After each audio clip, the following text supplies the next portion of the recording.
Hey guys, and welcome to Sounds Like NYC episode 71. Our next guest is a musician residing in Brooklyn.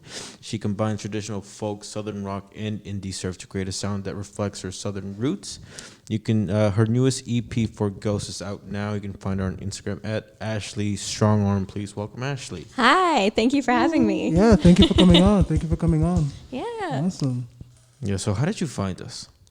I found you because you interviewed my friend Gabby Diaz, and I was really excited to check her out. She had shared it to her story. I went to your account and I started watching some of your interviews with people, And you saw how bad we were at it and just wanted to correct no, us. I thought that your questions were really great. Like, how do you stay creative? Like, is live streaming important? I think that they were like good questions that I don't feel like I've heard a lot of people ask. And I was like, okay, I need to follow this. Like, especially being like a New York based artist, I was like, this is a good way to find other people in my area. Like, you just never know who you're going to come across, and, maybe you end up at their show or you end up collaborating. So it just seemed like a really good opportunity. So Awesome. Now we have more questions that we know we should have asked her. Yeah, Because we only have like four right now. So like, shut the fuck up. She doesn't know that. We have a whole catalog of questions. I think you could turn me up a bit. No, I can't. There you can. There you go. Yeah, I sound way better now. Thank Nice. you. Yeah, but so let's talk about kind of like how you like ended up in New York City, because you're from North Carolina. I am, yeah. Awesome. I'm Yeah, from so tell us Charlotte, about North Carolina. Nice. Oh, nice. Charlotte. Yeah, it's an interesting story. I was born and raised in North Carolina. I think when I was maybe 23, I was still working at a news station. I was like a web producer there, so just hanging out, writing about homicides. Oh, wow. Yeah, As one does. really, Yeah. really lighthearted stuff, murder. And I had downloaded Vine when I graduated college, just to have something to do. I didn't really have a creative outlet, and, I enjoyed singing, and I didn't really have any direction there, and ended up meeting two other musicians on the app, gaining some traction there, and the three of us decided to become a band. And Vine was like, this is really awesome. We would love to fund your first music video as a band. Wow. So I flew out to New York a couple of times, and every time I went, I decided I would start interviewing as if I lived here. And I would go in and be like, oh, I live in Long Island City, because like that's a place that I found an apartment at, like that is free if I need to move in. And someone was like, eventually somebody was like, can you start Monday? And I just packed up a bag and moved here, and it's been an amazing time. It's been 4 years now. That's crazy. That's Wow. kind of wild. It was it was interesting. I was lucky, knowing people from Vine, that it felt like I knew more people that I was close with here than in my hometown, that I felt like really understood by. So it was a weirdly easy transition. I feel like if I were to move again, it wouldn't ever play out the same way. So what did you do on Vine? I sang. So Yeah? I sang 6-second songs, which is, Yeah. not very long time. But How did you feel like when it just... it was, that was wild. I was supposed to go to the office that day, and they were like, we have a big global announcement coming up. Maybe let's just hold on this, coming back into our space. And then a little while later, like one of the people working there, like sent me a photo of him like carrying a box down a hallway. And he was like, we all got fired. And I was like, what the fuck is happening? God damn. Yeah, it sucked, because I think in the long run, it was good for me and probably for a lot of other people. Because it was only 6 seconds. I was really, I was in the habit of being like, I'm going to write a song that loops in 6 seconds. And so I stopped writing full-length songs. I was writing like little tidbits or like little jingles almost.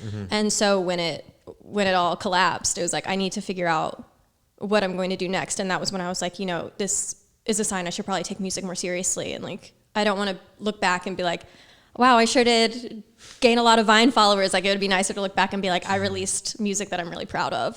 Yeah, so you probably have like a very interesting view of like, TikTok right now, because it seems, it's just like, so like, what do you think of TikTok coming from like being like a Vine star?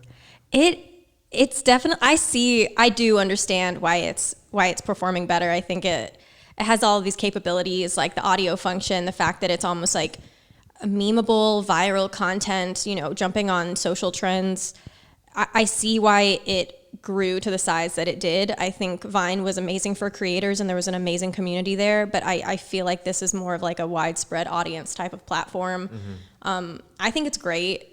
I love to, like, right before I fall asleep, I'm just like scrolling through, and I'm just like constantly blown away by the fact that like I don't know, like you go on there and you see these young kids and they're like editing video content, right? Yeah. And you're like, what if they just like found out they were good at that and like that's what they end up doing as a profession? That's crazy. Or someone like starts singing on there the same way I did on Vine and they end up like figuring out that that's what they want to do full time. So I think it's really cool. I was definitely bitter at the start when it was still Musically. I was like, oh, must be nice to have a platform that still exists. But I've overcome that. I'm not big on there. I don't think it's made for me. But I love to browse it when I'm high.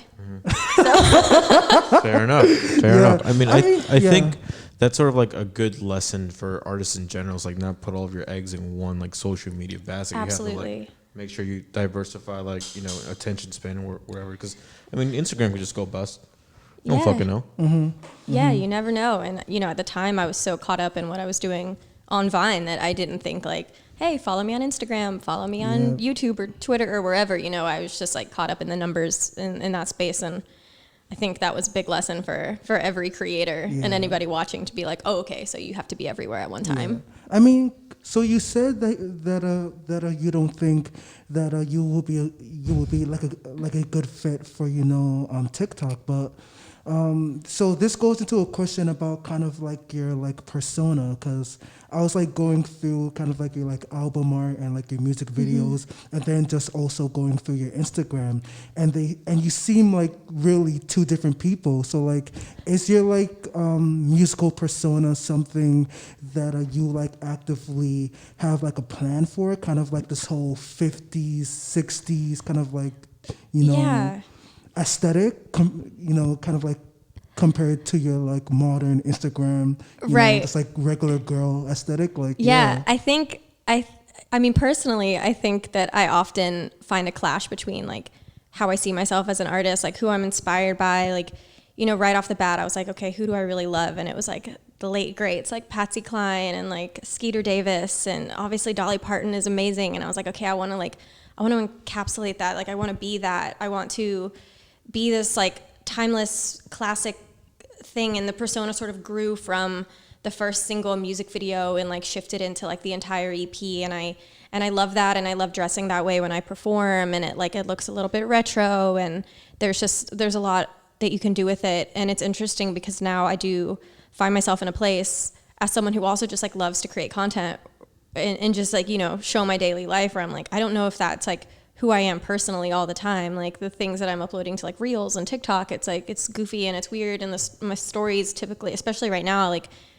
being like in the middle of a pandemic and being home all the time, like I think we're all losing our minds a little bit, but but it's interesting, and it's something that I'm sure I'm going to have to figure out moving forward. You know, how do you know, are you the artist all the time, or are you just yourself? And that is an art form that you turn on and off, and I'm sure it's different for everybody, but because I would like definitely say that your like musical persona, kind of like that like retro persona, would like definitely do well as like a character like on TikTok, if you ever want to like pursue something like that. I mean, at least that's like my opinion, but like I do like it. Thanks. I do too. And it is something that it's like, maybe it takes like a really sitting down and being like, okay, especially with like the music that's coming out in the future and figuring that out. And it's like, how do you stay consistent?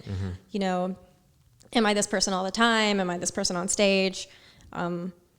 I don't know. I feel like everyone's got facets of themselves, right? For sure. Or little categories, and you just like unbox parts of yourself. I mean, how did you develop your musical taste? The first concert I ever went to, my brother took me to see Old Crow Medicine Show.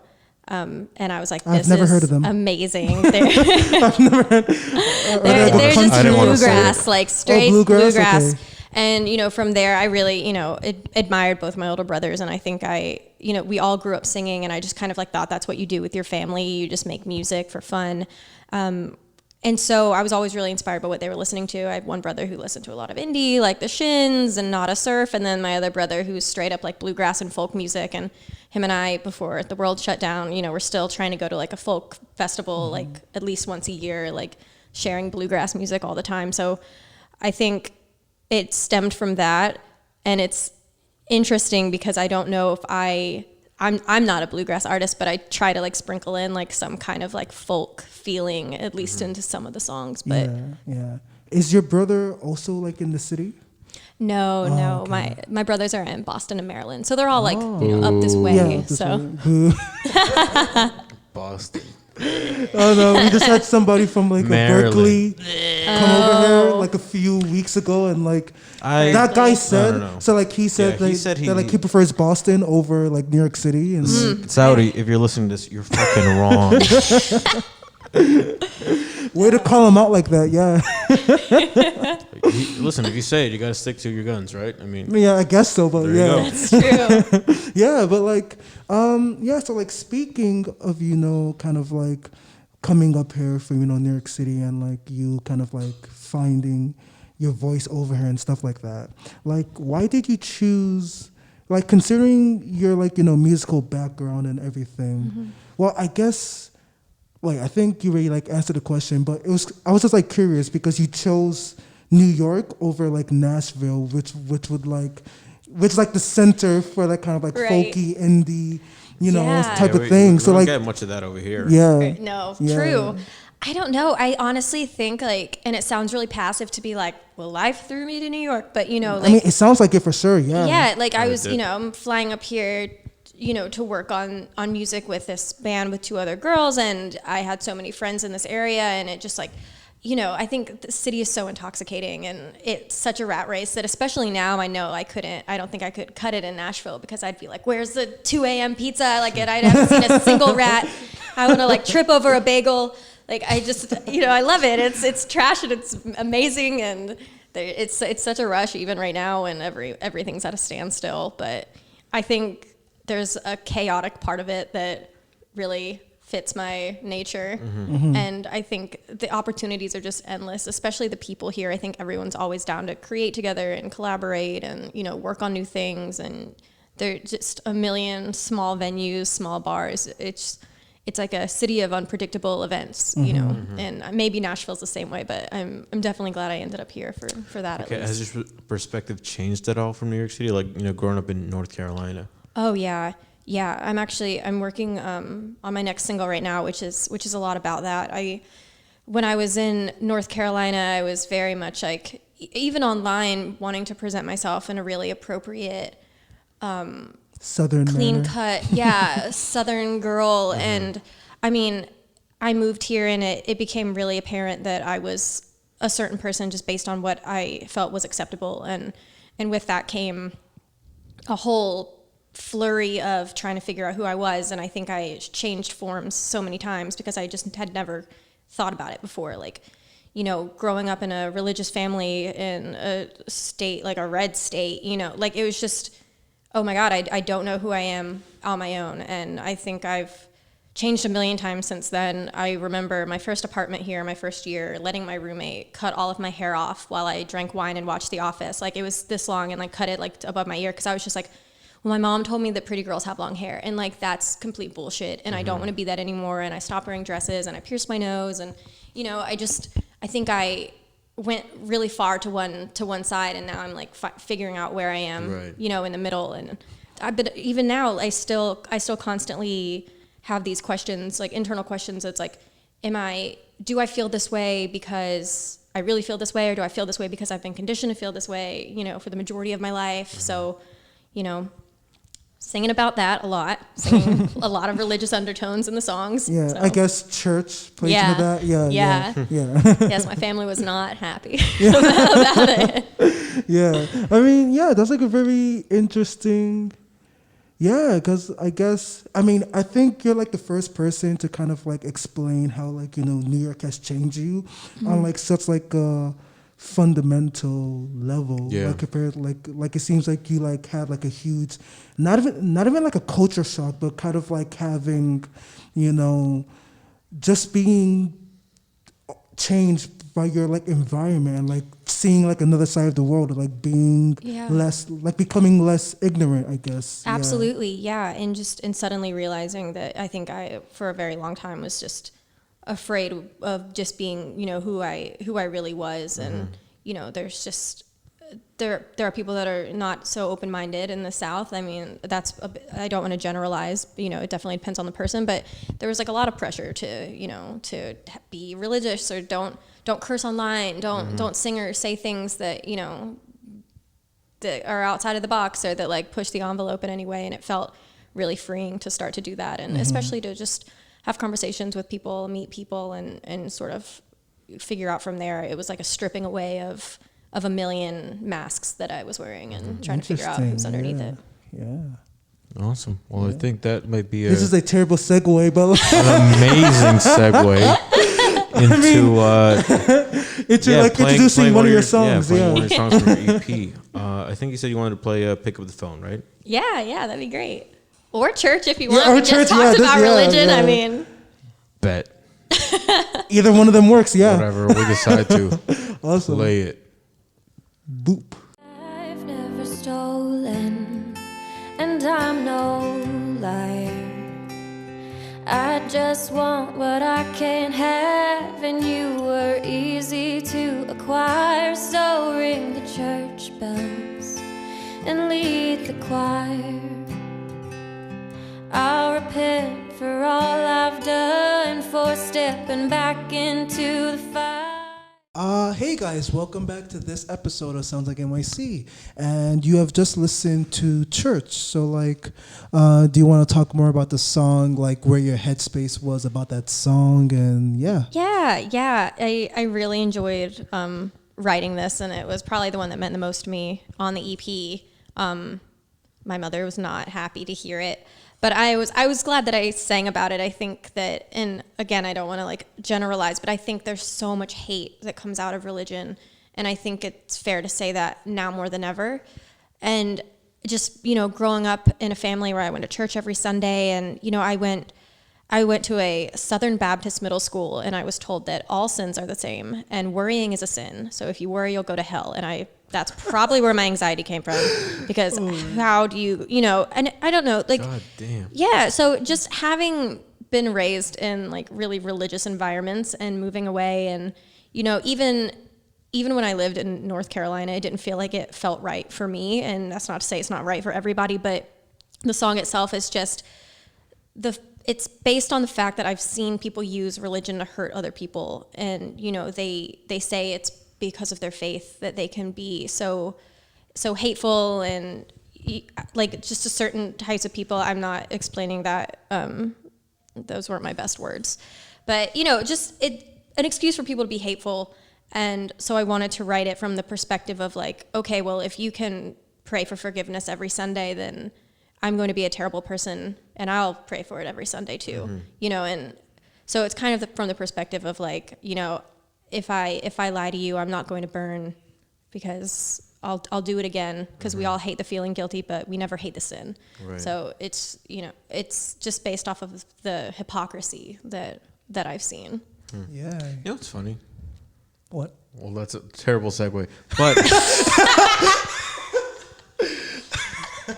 What were you? Now I'm like, what do you? Okay. Actually, what could you possibly say? Okay. hear me out. That whole sentiment is actually a trend on TikTok. What are you talking about? Ooh, Yeah. really? Yeah. It's What are you just like- talking I got that about? song on there. Let me see if I can find Don't it. pull it. Wait, what do you mean? Okay, so like in the meantime, no, I would just say, because like I'm a Christian myself, and like we've heard stories about like Westboro Baptist and all and Right. that like thing and stuff like that, and like I can only say this from my perspective being like a single Christian, but like definitely like. Yeah, those people aren't in the right, because like Exactly. nobody's perfect, and like worrying isn't a sin. Like I don't know, like Thank you. People can like spin scripture and stuff like that and things like that, but I could tell Yeah. you worrying is definitely not a sin in of Thanks. itself, and just Right, like yeah. because everybody deals with anxiety, and we all have our own like struggles and stuff like that. And I'm the first to say that like I'm going through some stuff which I wouldn't want other people to necessarily know about, but like I'm trying to do better and things like that. So like I mean at the end of the day, we're like all non-perfect, and we all need Right. love and forgiveness. Exactly. Yeah. And there's people like my sister who we like had a long conversation, and she was like, that's not what I believe as a Christian. And I was like, I totally understand that.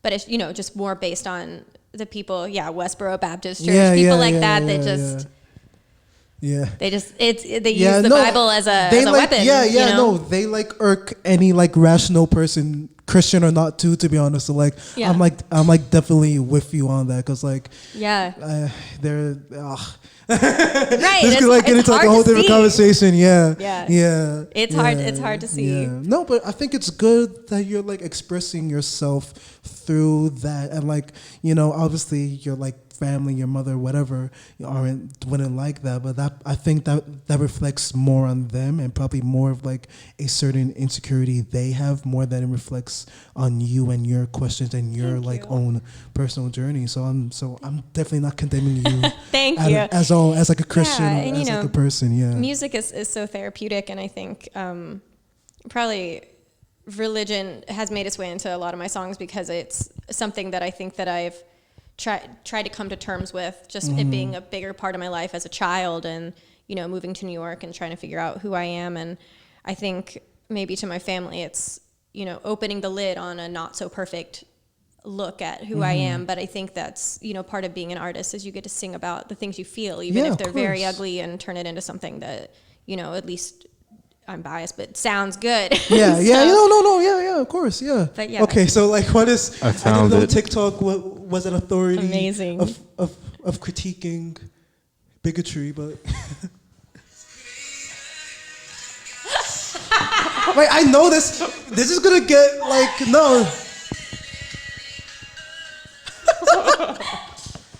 Okay, so I'm like turning it out because we might get copyrighted if you like let it like stuff like that. But like, yeah, and that's so true. I mean, do you want to? I mean, it's just like we'll just put it up. Yeah. But yeah, that's like definitely an issue, just like the hypocrisy and like I would say that like Jesus will like definitely call those people, and he has called out those people if you like read scripture or like in scripture and stuff like Absolutely. that. So like, yeah, because like. I don't know. It just really is a culture of like ignorance and like hate, no matter whether it be in the South or up here, or like wherever it is. If people want to perpetuate superiority, that's a great they way will to put find it. religion or like any other means, they'll find race, a way to do whatever. it. So like. People like those will like always exist, I think, which sucks. But like at least we could like call them out and like hopefully try and to convince them lovingly, because I'm pretty sure you still love your family. No, exactly. Yeah, absolutely, I do. And I see where they're coming from. And I can imagine being someone's family member and watching them run away to New York and then be like, screw this. And just like, what? Yeah. But all the end of the day, love. At the end of the day, you'll just be a Hallmark movie. Until I returned to Christmas Hallmark, Town. Exactly. And Santa was the baker all along. Oh man. So what do you? So no. I wanted to talk about like that music video. Oh Because I mean, I think that's sort of good for artists who are like looking to make music. Like, how much do you pay for that music video? Oh wait, are you okay? Because it seems like you got a deal because of your friend, or. I'll say it. Maybe but I'll also text her and make sure. Don't say how much it is. We'll bleep it. But I paid. Well, she got a good deal. I got a great deal. I worked with Maris Jones, who's based in New York, a good friend of mine, and she creates these beautiful paper sets and paper props. That's all paper. Wow. Yeah, and so it was wild because the video shoot itself was 2 days. And I showed up, and she has a studio room and had turned it into the first set. And we did the first scene, me and her sister Lavinia. And then I walked out to change, and they just started ripping everything down to like, and just started painting. Like they pulled the next backdrop down and just painted like, I don't feel anything for the final backdrop. And I was like, that was so beautiful. And it's just like really crazy. And it's just pulled apart. Yeah, but they did an amazing job, and they're so efficient. Wow. So like, is it like her and her sister like as a 2-person like production team, or was it just like a one-off thing for you? Yeah. I believe they are a production team. Her and her sister and their friend Molly. Yeah. I think it's, and I'll have to check this to make sure. That's like interesting plug them too. in because that was really let's like cool. plug them in and stuff. Definitely, because like they did fantastic job. I wonder if they work, because it's probably just like a certain like type of cinematography. How do you pronounce that word? Movie magic. Yes, movie magic. Sometimes I can't speak, but like, yeah, they're like level Same. of production. I've seen like bigger artists, so like we were like definitely so impressed because like Yeah. everything from your like music to like your music videos, they just have this like certain polish to them. That's Thank like, you. It's like really. I really appreciate great. that. Yeah, they're so talented. And Maris, like, we shot a bunch of photos, leading up to the release, and then came up with a music video idea and ended up using one of the photos that she took on set of the music video for like the actual EP cover and sort of based it off of like a Patsy Cline album cover. So yeah, it would have looked wildly different if it weren't for them. So they did a great job. Yeah, It's so all like them. thank you guys. Yeah, thank you so much for like awesome like art direction. Yeah, but like so like one more thing that I want to like ask about that is actually like the little cartoon bird. Like so Yeah. like Where'd you find was that that like bird?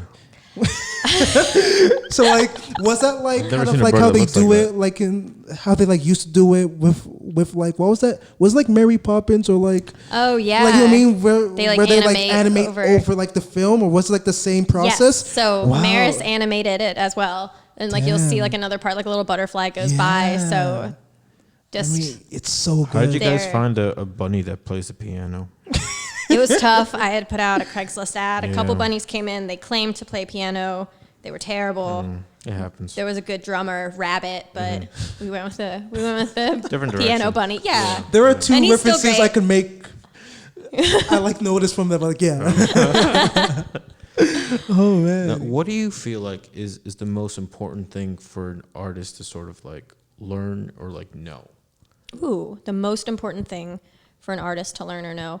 I think it's, and I hope this doesn't sound cliche, but I just think it's the importance of connecting with other artists. And I mean, from the small things to like talking to the band that's also playing Rockwood in the next slot, or finding a great photographer on Instagram and being like, oh my God, I realize you're based in New York. Like, would you be interested in working together? I think that there's just creative people all around you. And I've seen other people close their doors off to, other artists, or to be like, I'm not here for anyone but myself. But I think if you leave those doors open, you just have absolutely no idea where that can take you, and just like I met Maris on Vine, and we just became friends that way. And I shot with an amazing photographer who I happened to find. I think he found me through her, and it's just, I think everything just turns into like a spider web of connections. Right. And there's no point in not reaching out to people, or and at least telling them that you appreciate their music. And we're all trying to do the same thing. Yeah. What do you think is a waste of time? Ooh, what is a waste of time? Vine. Posting vines is a waste of time. That hurt me. A waste of time. Let me think here. I'm trying to think of like what I've done as an artist that was maybe not the smartest thing to do. Maybe getting caught up in numbers.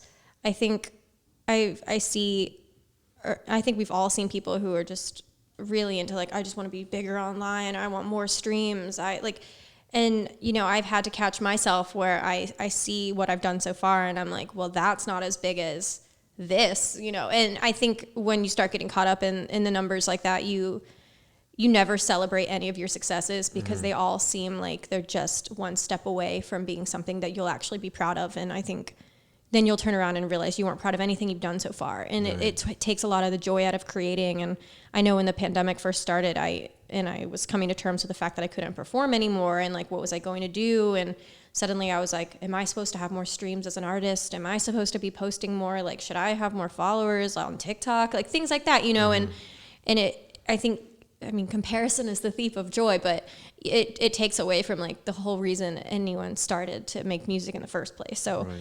I think that would be a waste of time. I think if you make something and you're proud of it, and you're continuing to make things you're proud of, I think that's like the right direction to go in. Yeah. Speaking of like Ridgewood musical. Rockwood Music Hall. Rockwell. I miss it. Rockwell. Rockwood. Music Hall. So I saw on your like Instagram kind of like a story of like one of your performances, and it was on March 3rd, and you had like written, you can't wait can't wait for the next show on the 21st. Did you get to do it? I did not. You were like I a did week not. off, right? Because like shutdown it happened was like the the 15th. week of, and I was going to play. I've been really, sucks. it did suck. It sucked big time. Yeah. I've been really fortunate to play with a band in New York, the Moon City Masters, who like have played music with me, and like a lot of times we'll get on the same bill because they're also their own band, and they were playing the night before me, and we were talking, and they were like, "Yeah, we're not going to play our show," and it wasn't until then that I was like, I'm oh, not this gonna is play a my show. pandemic. Yeah. Because it's like, It's a little flu. something's going to happen, Yeah. I guess. But yeah, and then it was like, oh, you guys are like Yeah. not going to your gig. Like, this is real. And so then I was like, well, I'm not going to my gig. Like, you obviously know what's up. And yeah, next thing you know, like everything's shut down and we're all working from Yeah, home. we both got fired. Well, I got unemployed. Oh, no, really? I didn't even You get got fired. fired. I was like working at like 2 different venues, like a jazz venue, and then wow. like at the Cutting Room, if you ever heard of it. Oh, no, I haven't. So it's like a pretty famous. I hope they're still around, to be honest. But they're like a pretty famous. R.I.P. They're like a pretty famous venue, like around like Midtown and stuff like that. Oh my gosh. And like I was only interning at like the second one at the Cutting Room for like a week, and then everything happened. No. And we were like talking about it. I was like talking about it to my supervisor and stuff like that, because there was already panic starting to like come Like, in. hey, But you we don't were think like, I'll ever lose my job? Or like, Yeah. no no, way. it wasn't like that or anything. But like, By the yeah, way. dude, it sucks. It sucks. I understand how you feel. God. Obviously, Yeah, Just- that's so frustrating. it's- 1 week it in, is. you're like, Yeah, I mean, it is Daniel, what it is. But You'll like, never believe. it is what it is. But like, so yeah, so like, how's your band doing? Like, are they like still all in the city, or like, what's going on with them? yeah, everybody is still here. Awesome. We're all resigned to our like remote locations, but I think they're really killing it on TikTok. Actually, Awesome. they're doing a lot of like live streaming on Instagram and on TikTok, and they're being really consistent with posting music. And I look at that and I'm like, that's smart, and I should do that.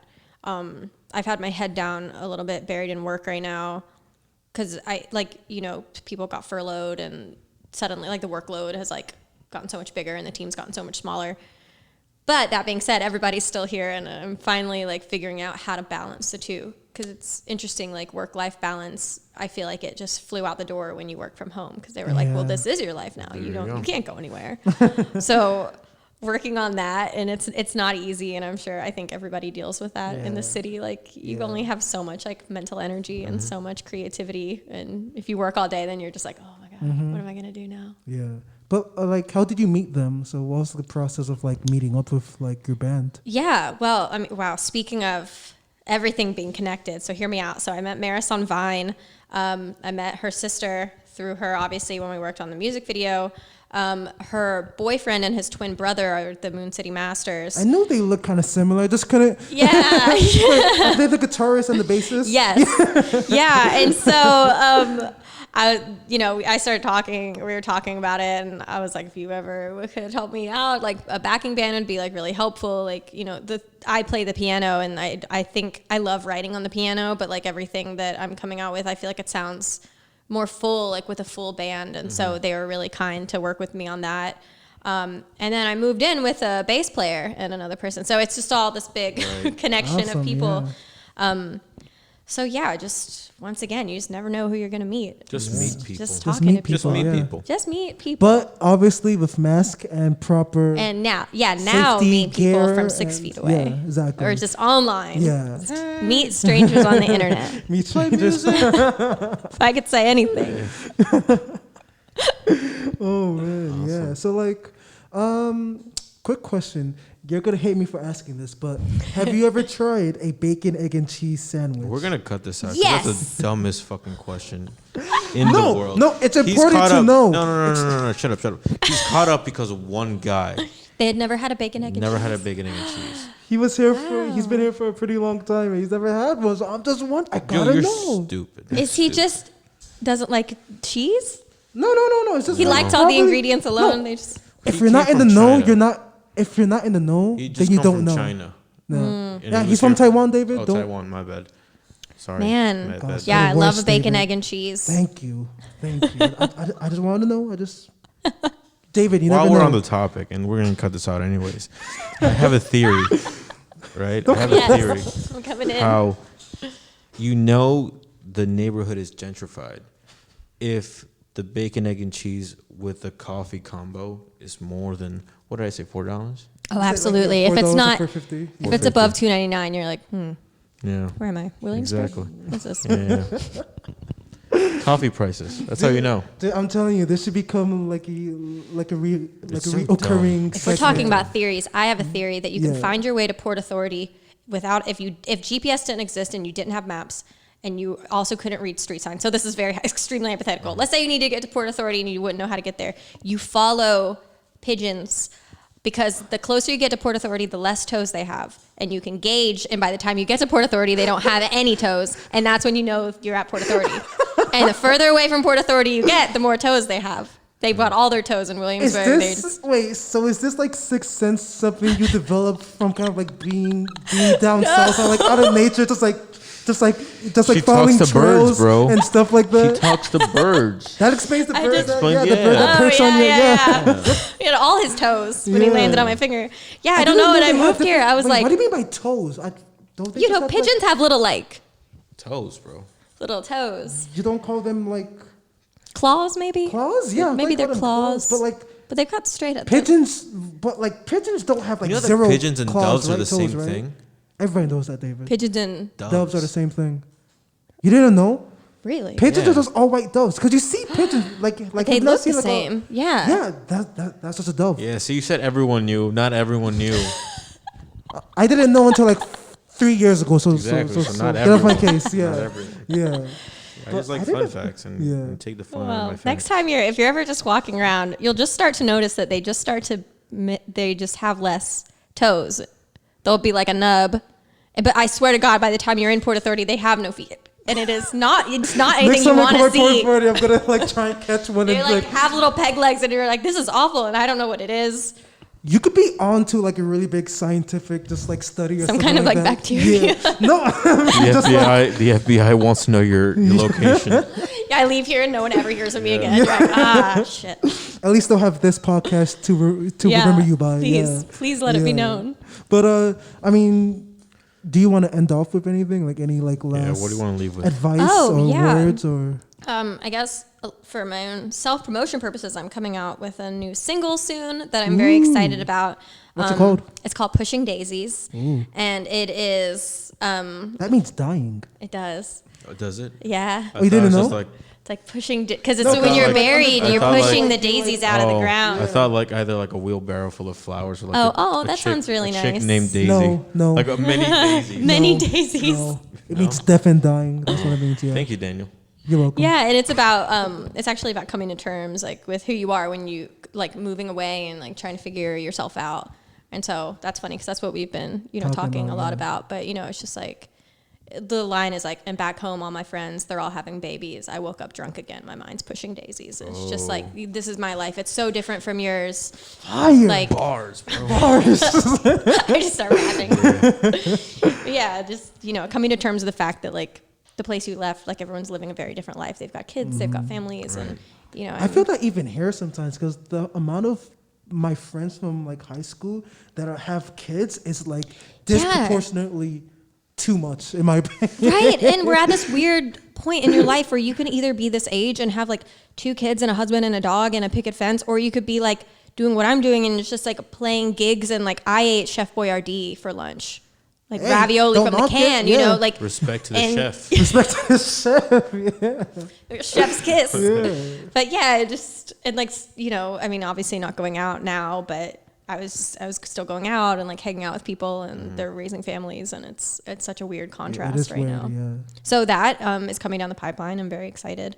And I guess for my final piece of advice, it's just if you like what you're making and you feel good about music or you feel good about whatever you're creating, just open yourself up to opportunities and reach out to people you admire. Reach out to me. Reach out to this podcast right here. And you just never know. I'm sorry. Yeah, you just never know.